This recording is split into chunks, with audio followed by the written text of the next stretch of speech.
Alright, welcome to another math tutorial video, and in this one we are going to be talking about some example problems in an intersection of lines. Now, this video is probably going to cover some more basic algebraic problems in an intersection of lines, but these are always the type of things I like to start my school year off with. This really gives me an idea of how far my students are going to be able to generalize some little bits of information. Generally, we talk about complementary, supplementary, and vertical angles, and then we define the relationships between all of the angles within an intersection, as I have done in a previous video. And then I like to give them these problems and just see how far they can take it. So here's a couple of the more simple ones. First off, we will have an intersection of lines here. And let's say we have this one is 4x plus 5, and this is 35. Now, I always have my students label these angles as angle 1, angle 2, angle 3, and angle 4. And we generally set some relationships for how all of these are related. For example, angle 1 and angle 2 are supplementary, so angle 1 plus angle 2 equals 180. Or angle 1 and angle 3 are vertical, so angle 1 equals angle 3. That kind of thing. Just so that we have a pair for each possible different pair of angles all around the intersection. Now in this case it does deal with angle 1 and angle 2, which we've already stated are supplementary. So we can write an equation for that being angle 1 plus angle 2 equals 180.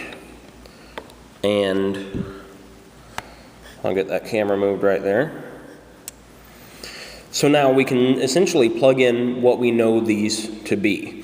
I always like to view this as kind of like a variable, kind of almost like a x in a way, even though we already have an x here, you know.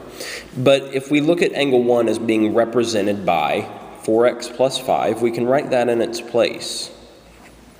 Now we'll drop down that plus sign, and then angle 2 is simply represented in this case by 35. And then equals 180. So, what we can do is just some basic algebra at this point. We can combine our like terms. These are just going to be added together because they are on the same side of the equal sign here. So 4x plus 40 equals 180. We can subtract that 40 to get the x all on its own. So we have 4x equals 140. Divide by that 4, and we will end up with x equals 35. Now we know x equals 35. If all we need to do is solve for x, then we've found our answer. But typically that's not going to be the case. I almost always ask my students to label each angle measure in our intersection. So I'm going to rewrite up here x equals 35, just because I kind of moved the part of the paper. And to figure this out, to figure out what angle 1 is measured here, all we have to do is take this x and put it in for x, right? Just plug in that variable. So 4, and instead of 4 times x, we have 4 times 35 plus 5. So 4 times 35 is in fact going to be 140 plus 5, 145. So we know angle 1 is going to be 145. Now due to what we know about vertical angles, angles opposite of each other are always congruent, then we know if angle 1 is 145, then so is angle 3. Just like we know that if angle 2 is 35, then angle 4 is 35 as well. So that's how we're going to solve that problem. Now that is, like I said, one of the more simple problems, but let's try another example. I think this will be our second of 3 examples in this video. Let's say here we have another intersection of lines, and right there we got 2x plus 25, and then down here we have 3x minus 10. Yet again, the first thing I'm always going to do is just number our angles. 1, 2, 3, and 4. Really seems to help my students visualize what angles they're looking at and what angles they need to figure out how are related. So whenever they're able to isolate, we're looking at angle 1 and angle 3, they just go to their equation sheet, pick out the equation that involves angle 1 and 3, and they will know exactly how to solve this problem. So the equation that involves angle 1 and 3, they are vertical angles, so we can say angle 1 is equivalent to angle 3. Yet again, I look at these as variables, just plug in what they're representative of. So angle 1 is 2x plus 25. Angle 3, which angle 1 is equal to 3x minus 10. Now we can solve this. Now, this is a little bit different than whenever we have all of our, or at least most of our information on one side and we're just able to combine it. We literally have to move it from one side to the other in this case, right? So I'm going to go ahead and move our x's first, just how I like to do things, but you could move the constants first if you'd like. I'll subtract this 2x to cancel it out over here, right? Then subtract it from this side as well, of course. And we'll get 25 equals 3x minus 2x, or just 1x minus 10. At this point, it's just a simple matter of adding that 10 to each side. This cancels out, and we get 35 equals x. Now, this was kind of unplanned, but we did get the same value of x as last time. That's obviously not always going to be the case, but just coincidentally here. So I'll rewrite that up here yet again.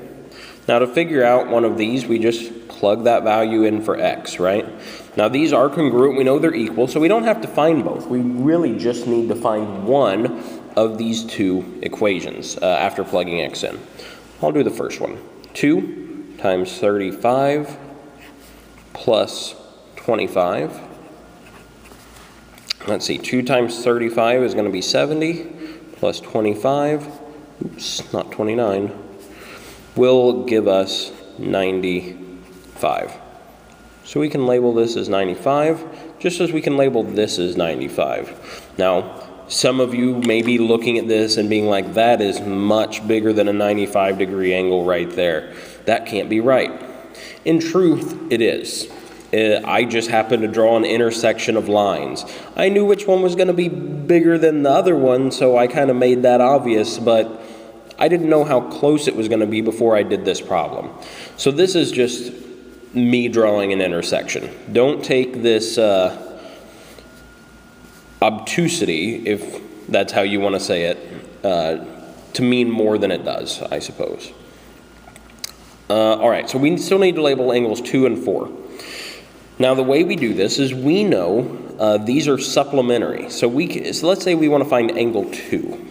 Because it's a vertical angle with 4, so once we find one of these, we know the other one.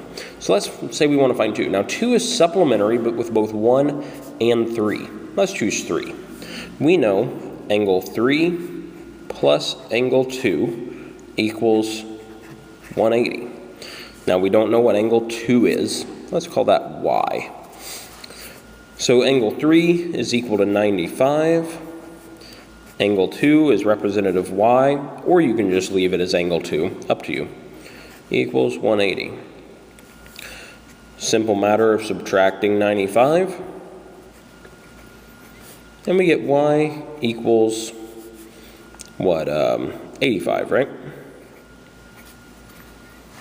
So we know angle 2 is equivalent to 85 degrees, just as angle 4 is. So that's how we would solve this problem. Now we'll get into one a little bit more advanced. Now this is still not exceedingly advanced in all honesty.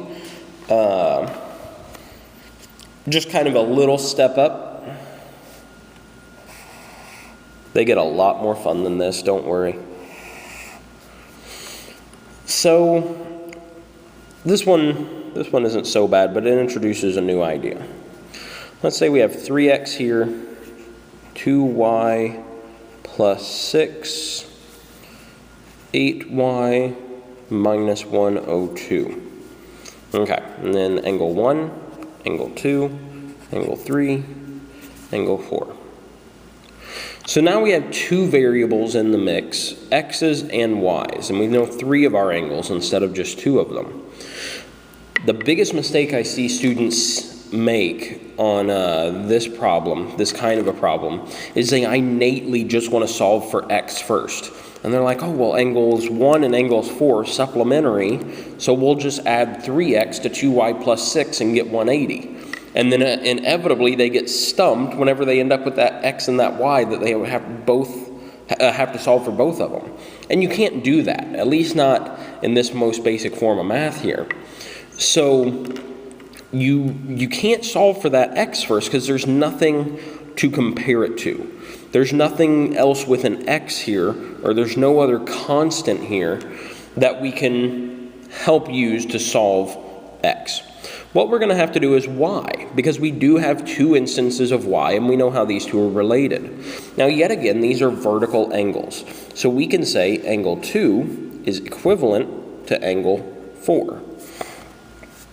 So angle 2 is represented by 8y minus 102. And angle 4 is representative of 2y plus 6. So we can go ahead and solve this. I like moving the variables first, minus 2y minus 2y. So we will get 6y minus 102 equals 6 plus 102. So we get 6y equals 108. And now at this point, all we are going to have to do is divide by that 6. And we will end up with y equals 18. We'll take that back up here. Y equals 18. And we can plug it in.